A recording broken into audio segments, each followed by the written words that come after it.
अरे कौन करछन्ती आज्ञा कौन आज गोटे भल मूड रे अछन्ती कौन नुआ आइटम गोटे करिए କିଛି ତରକାରୀ ହଉନି। ଏଇଟା ହଉଛି ଔଷଧ ତରକାରୀ। କଣ ହବ? ଏଇଟା ହଉଛି ଔଷଧ ତରକାରୀ। ଏଥିରୁ ବନିବ ଆଲକାଲାଇନ ୱାଟର। ଏଥିରେ ଯୋଉ ଜିନିଷ ଅଛି, ପ୍ରଥମେ କ୍ଷୀରା ଅଛି, ମରିଚ ଅଛି, ଲେମ୍ବୁ ଅଛି, ଅଦା ଅଛି, ବିଟରୁଟ ଅଛି, ଗାଜର ଅଛି, ଧନିଆ ପତ୍ର, ପୁଦିନା ପତ୍ର। ଆଉ ଗୋଟେ ଜିନିଷଟି ନାହିଁ, ସେଟା ହଉଛି ଅଁଳା। এই ସବୁ ଜିନିଷ ଛୋଟ ଛୋଟ କାଟିକି କଣ କରିବେ, ପାଣିରେ ପକେଇଦେବେ। आज्ञा ପାଣିରେ ପକେଇଦେଲା ପରେ କଣ କରିବେ, ଏକ୍ସଟ୍ରା ଆପଣଙ୍କୁ ଚିଆ ସିଡ୍ ଆଉ ବେସିଲ ସିଡ୍ ନବା ପଡିବ। ଏମିତି ଟିକେ ଆପଣ ଭିଜେଇ ଦେବେ। अच्छा ବାସ୍ ଏତିକି। ଏଥିରୁ ପାଣି ବାହାର କରିବେ ଆଉ ଏଇଟା ପିଇବେ। ପାଣିଟା କେମିତି ହବ ମୁଁ ଦେଖଉଛି। ठीक अछि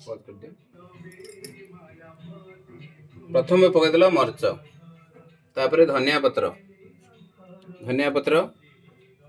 ତାପରେ ପୁଦିନା ପତ୍ର, କ୍ଷୀରା ଯାହା କାଟିଥିବ ପକେଇଦବ। ଲେମ୍ବୁ ଏମିତି ପକେଇବ ସ୍ଲାଇସ୍ କରିକି, ଲେମ୍ବୁକୁ ଚିମ୍ପୁଡ଼ି ଦେବେନି। ଠିକ ଅଛି। ବିଟରୁଟ, ଗାଜର, ଅଦା ଏତିକି ପକେଇଦେଲା ପରେ କଣ କରିବେ, ଟିକେ ଘାଣ୍ଟି ଦେବେ ହେଲା। ସାଇଡ ପଟରୁ ଦେଖ କେତେ ବଢିଆ ଦେଖା ହଉଛି। ଦେଖନ୍ତୁ ଏମିତି ଘାଣ୍ଟି ଦେବେ। ଠିକ ଅଛି। ବାସ୍ ଏଇଟା ଆମର ବନିଗଲା ଆଲକାଲାଇନ ୱାଟର ର ପ୍ରିପାରେସନ। ଏଇ ଯୋଉ ୱାଟରଟା ନାହିଁ କି, ଏଇ ଆଲକାଲାଇନ ୱାଟରଟା ଏଇଟା କଣ କରିବ, ଆପଣ ଶରୀରକୁ ପୁରା କ୍ଷାରୀୟ କରିବ। କ୍ଷାରୀୟର ଅର୍ଥ କଣ?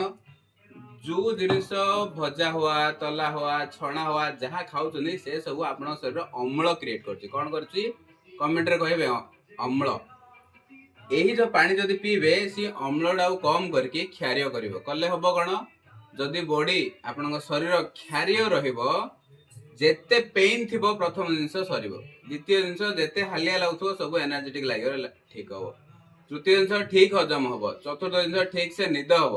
ପଞ୍ଚମ ଜିନିଷ, ଆପଣଙ୍କର ମନ ଶାନ୍ତ ରହିବ। ଯାହାକୁ ଏଇ ପାଞ୍ଚଟା ଜିନିଷ ଦରକାର ନାହିଁ, ସେମାନେ ଏଇଟା କରିବେନି। ଯାହାକୁ ଏଇ ଜିନିଷ ଏତିକି ଦରକାର, ଏତିକି କରିବେ।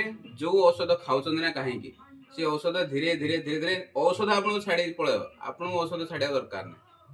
କରନ୍ତୁ ଆଉ ମୋ ସହିତ ନିଶ୍ଚୟ ସେୟାର କରିବେ ଯେ ଆପଣ କଲେ, ଆଉ ତାହାର ଫଟୋ ମୋ ସହିତ ମୁଁ ତଳେ ଗୋଟେ ହ୍ୱାଟ୍ସଆପ ନମ୍ବର ଦେଇଛି, ସେୟାର କରିବେ। ଆପଣଙ୍କଟା କେମିତି ମୁଁ ଦେଖିବି, କିଛି ଯଦି ଭୁଲ ଥିବ ମୁଁ କହିଦେବି ଆପଣଙ୍କୁ। ରହିଲି, ଜୟ ଜଗନ୍ନାଥ।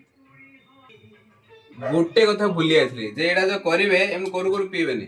ଏଇଟା ରାତି ସାରା ରଖିବେ। ଯେମିତି ରାତି 7-8 ବେଳେ କରିଦେଲେ, ଆଉ ଥରେ ସକାଳୁ ଏଇଟା ପିଇବା ପାଇଁ ରେଡି ହେଇଗଲା। କମ ସେ କମ 12 ଘଣ୍ଟା, 18 ଘଣ୍ଟା, 24 ଘଣ୍ଟା ଯଦି ରଖିଦେବେ ଏଇଟାକୁ, ଏଇଟା ଏକଦମ ଆପଣଙ୍କ ପାଇଁ ପିଇବା ପାଇଁ ରେଡି ହବ। ଆଉ ଦିନ ସାରା ଆପଣ ଏଥିରୁ ପିଇବେ।